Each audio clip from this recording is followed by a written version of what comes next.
YouTube channel official iNews dan nyalakan lonceng. Pemirsa, anggota Satres Narkoba Polres Lampung Selatan terlibat kejar-kejaran dengan bus yang diduga membawa narkoba jenis sabu di Jalan Tol Trans Sumatera. Petugas berhasil amankan 2 wanita yang diduga pelaku pengedar dengan barang bukti 10 kg sabu.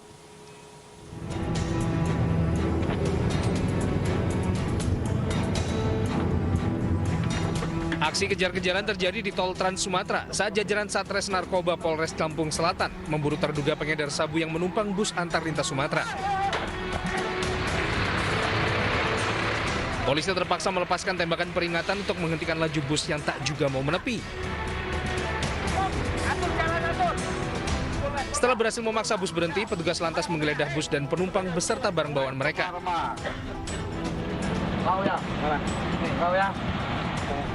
Hasilnya, petugas amankan 10 paket besar berisi sabu dari dalam koper warna hitam.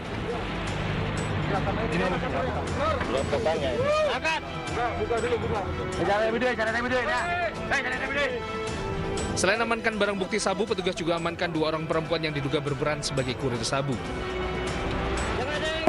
Kita ketahui bahwa ada barang narkotika tersebut yang sedang perjalanan menuju Bakau.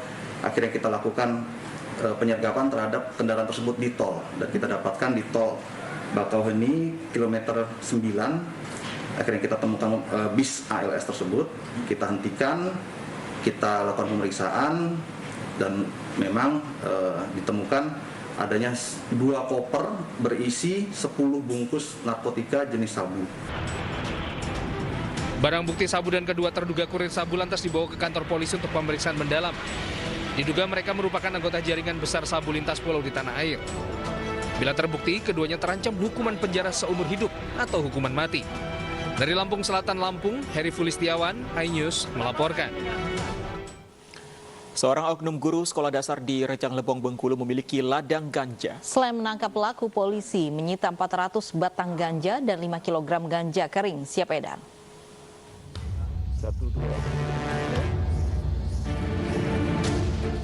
Tanaman ganja milik BH, guru sekolah dasar berstatus aparatur sipil negara ini satu persatu dicabut polisi. Pengungkapan ladang ganja yang ditanam di sela-sela tanaman cabai ini setelah polisi mendapat informasi dari masyarakat. Dari penggerebekan, polisi menyita 400 tanaman ganja yang berusia 1 tahun serta 5 kg ganja kering siap edar. Polisi juga berhasil membekuk tersangka BH saat berjaga di pondok kebun miliknya. Kepada polisi, tersangka mengaku telah 1 tahun menanam ganja dan telah 2 kali panen. Ia tergiur menanam ganja karena keuntungannya yang cukup besar. Dan kita mengamankan saudara BH. Saudara BH ini salah satu SN yang ada yang mengajar di sini, yaitu guru SD salah satu di Rejang Lebong. Ada sekitar 400 batang. Sekitar 400 batang kita amankan. Ini ada yang udah setahun, ada yang baru beberapa bulan. Ironisnya, ladang ganja berada hanya beberapa ratus meter dari SD negeri tempat tersangka mengajar. Tersangka saat ini sudah ditahan di Polres Rejang Lebong dan masih menjalani pemeriksaan lebih lanjut. Dari Rejang Lebong, Bengkulu, Endro Wirawan, iNews melaporkan. Satgas Mandala 1 TNI mengamankan sejumlah pohon ganja di distrik Wolo, Kabupaten Jayawijaya. Tanaman ganja ini diduga milik anggota kelompok kriminal separatis bersenjata yang ditanam dan dijual untuk pendanaan kelompok separatis. Dengan didampingi warga yang melaporkan temuan tanaman ganja, Satgas Mandala 1 berjalan menembus hutan menuju lokasi. Tim harus berjalan lebih dari 3 km dengan medan hutan dan ancaman serangan mendadak dari kelompok separatis bersenjata. Setibanya di lokasi, Satgas amankan sejumlah tanaman ganja yang sengaja ditanam dengan cara menyebar di sejumlah lokasi. Distrik Wolo menjadi lokasi yang dianggap aman untuk menanam ganja karena jauh dari permukiman dan jarang dilintasi warga. Diduga tanaman ganja ini ditanam oleh anggota separatis bersenjata sebagai salah satu sumber pendanaan organisasi. Bukan kali pertama Satgas kini memburu pelaku penanaman ganja yang masih buron. Ganja sebenarnya di sana masih banyak, tetapi sistem penanamannya yang terpencar-pencar sehingga apabila salah satu lokasi yang sudah diketahui aparat masih banyak lokasi lain yang belum ditemukan aparat. Tahun lalu kami sudah menemukan 4 di lokasi yang radiusnya kurang lebih 6 km dari yang ditemukan kemarin. Kita ke informasi lain, pemirsa, puluhan anggota polisi jadi korban dugaan investasi bodong berkedok bisnis fashion. Kepolisian daerah Aceh menelusuri aliran dana investasi bodong ini yang mencapai angka 164 miliar rupiah. Ya, ini ada Fashion show di salah satu hotel berbintang di Banda Aceh ini merupakan kamuflase investasi bodong berkedok butik. Tak main-main, korbannya menyasar TNI, Polri, bahkan dosen. Saat ini 2 pemilik Yalsa Butik yang merupakan suami istri telah ditetapkan menjadi tersangka dan ditahan di Mapolda Aceh. Tapi hari ini trackingnya belum balance. Karena apa? Terlampau besar antara pemasukan dengan pengeluaran. Kepolisian daerah Aceh juga menggandeng pusat pelaporan transaksi keuangan guna menelusuri aliran dana investasi bodong yang mencapai angka 164 miliar rupiah. Mendapatkan reward atau mendapatkan balasan sesuai program itu. Jadi bukan terlibat itu, menjadi korban. Nah, mereka yang mungkin kurang paham tentang Yalsa Butik ini ya begitu sekarang diungkap polisi ya. Selain menahan 2 tersangka, polisi juga telah menyita sejumlah aset milik tersangka serta sejumlah barang bukti lain. Dari Banda Aceh, Taufan Mustafa, Anyus melaporkan. Dan bagaimana perkembangan dari kasus ini? Sudah bergabung dengan kami ada Kasubit Humas Polda Aceh, ada Pak Erwan. Pak Erwan, selamat siang Pak Erwan. Selamat siang. Baik, Pak Erwan, sejauh mana penyelidikan yang dilakukan polisi terkait investasi bodong ini? Baik, Mas Fandi, Mbak Lofi. Jadi saat ini kita sedang melakukan penyidikan untuk perkara ini dan kita juga masih terus lakukan penyelidikan untuk aset-aset yang terkait dengan perkara ini.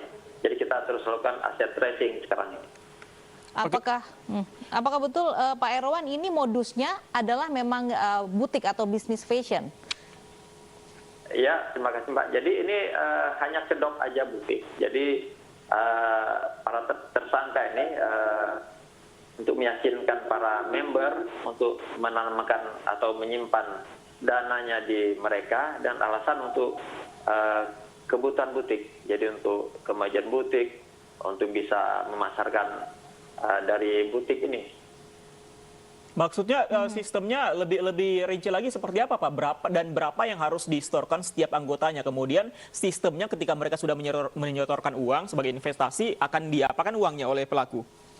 Oh ya, jadi para member ini menanamkan modal atau aset ke mereka minimal 2 juta sampai 150 juta. Jadi mereka dijanjikan keuntungan 50%. Jadi misalnya member nanamkan modalnya 2 juta, 1 bulan kemudian dia dapatkan keuntungan 1 juta rupiah. Bulan kemudian dapat keuntungan 1 juta rupiah. Jadi hingga itu menggiurkan para member. Sudah adakah anggota yang mendapatkan keuntungan? Iya, jadi sudah banyak member yang dapat keuntungan. Contoh misal tanamkan 10 juta, sudah dapat keuntungan sampai mungkin lebih dari modal, hingga mereka tambahkan lagi modalnya atau aset-asetnya. Jadi malah ada yang sampai 150 juta per orang. Oke, ternyata setelah itu tidak ada keuntungan lagi. Setelah itu, setelah kita tangani, ya masyarakat berhenti. Karena kita sudah tahu, sudah kita proses, masyarakat baru sadar. Rupanya ini hanya investasi atau tanamkan investasi yang terutama tidak ada izin dari otoritas jasa keuangan atau OJK. Pak Erwan, awal terkuaknya dari investasi bodong ini, apakah memang ada korban yang merasa dirugikan? Bagaimana laporan dari korban? Ya, jadi kita kepolisian mendapatkan informasi dari masyarakat bahwasanya banyak masyarakat menanamkan investasi yang kepada tanda kutip itu Yalsa Butik. Jadi kita telusuri, kita selidiki, kemudian kita tangani. Rupanya kegiatan mereka tidak ada izin dari OJK. Oke, jumlah korban sejauh ini kira-kira berapa Pak Irwan? Kemudian anggota kepolisian yang bergabung juga apakah cukup banyak? Berapa jumlahnya? Jadi para member yang sudah kita datakan lebih kurang 17.800. Jadi yang menarik sini para member atau masyarakat di sini berbagai kalangan profesi. Jadi nggak hanya kepolisian, mungkin hanya 0, berapa persen aja dari kepolisian atau PNS. Jadi berbagai profesi masyarakat di sini yang ikut tanamkan investasi di sini. Dari anggota korban yang memang rata-rata ini ada TNI, polisi Anda sebutkan juga tadi ada. Apakah juga menjadi korban penipuan? Mereka jelas korban, member ini korban. Jadi masyarakat tanamkan atau simpan dana di pada tersangka ini dan harapan dapat keuntungan yang besar, tapi hingga itu menggiurkan. Makanya banyak masyarakat yang ikut bergabung ke mereka. Pak Irwan, apakah pelaku ini sudah beraksi sudah cukup lama sehingga para korban, kemudian bahkan ada juga dari anggota kepolisian yang begitu percaya dengan modus dari pelaku? Ya, jadi kegiatan butik ini dimulai sekitar Desember 2019, tapi kegiatan mereka mengumpulkan dana masyarakat ini sekitar bulan Februari 2020, dan itu tanpa adanya pencatatan. Kemudian mulai Oktober 2020 baru catat secara manual, termasuk ketik dengan komputer. Jadi sejak Oktober itu baru mulai dicatat. Terakhir singkat saja Pak Irwan, apakah ada kemungkinan pelaku ini menggunakan uang-uang dari nasabah untuk keperluan pribadi? Nah, jadi saat ini yang sudah kita temui, yang sudah kita dapatkan, hasil ini terutama digunakan untuk kepentingan pribadi mereka. Mereka beli aset kendaraan, beli rumah, kemudian mereka juga gunakan uang untuk alasan studi banding, dan itu diajak para member atau masyarakat yang tergabung di sini, sehingga masyarakat menjadi lebih yakin dan kegiatan-kegiatan mereka ini. Baik, terima kasih Kasubit Humas Polda Aceh AKBP Irwan sudah bergabung bersama kami di Ainus Siang. Seorang pria nekat mengambil uang sumbangan untuk pembangunan Musola Nurul Fatah di Jalan Kebon Kelapa Kalideres, Jakarta Barat. Aksi pelaku yang dilakukan di siang bolong terekam kamera pengawas. Beginilah aksi seorang pria pengendara motor yang nekat mengambil uang amal yang berada di pinggir Jalan Musola Nurul Fatah, Jalan Kebon Kelapa Kamal, Kalideres, Jakarta Barat. Memanfaatkan keadaan yang sepi, pengendara motor ini nekat merogoh uang amal untuk pembangunan musola yang pada saat itu nampak terisi penuh. Beruntung aksi pelaku diketahui warga. Pelaku yang berusaha kabur dicegat warga. Pelaku telah dilepaskan karena meminta maaf dan berjanji tidak akan mengulangi perbuatannya. Kalau uangnya di dalam sekitaran antara 100 berapa gitu ada. Cuman belum kecomot gitu. Belum keambil ya? Iya. Dia berusaha kabur atau gimana Pak? Kalau kaburnya sih ya mungkin ya, cuman dia udah gemetaran sih dia. Ya gemetaran dia mundur gitu. Pelaku sendiri apa gimana Pak? Sendiri pelaku. Pemirsa, bocah perempuan 7 tahun di Pademangan, Jakarta Utara meninggal dunia usai diperkosa kakek tirinya. Korban meninggal dunia di rumah sakit akibat infeksi di alat vitalnya.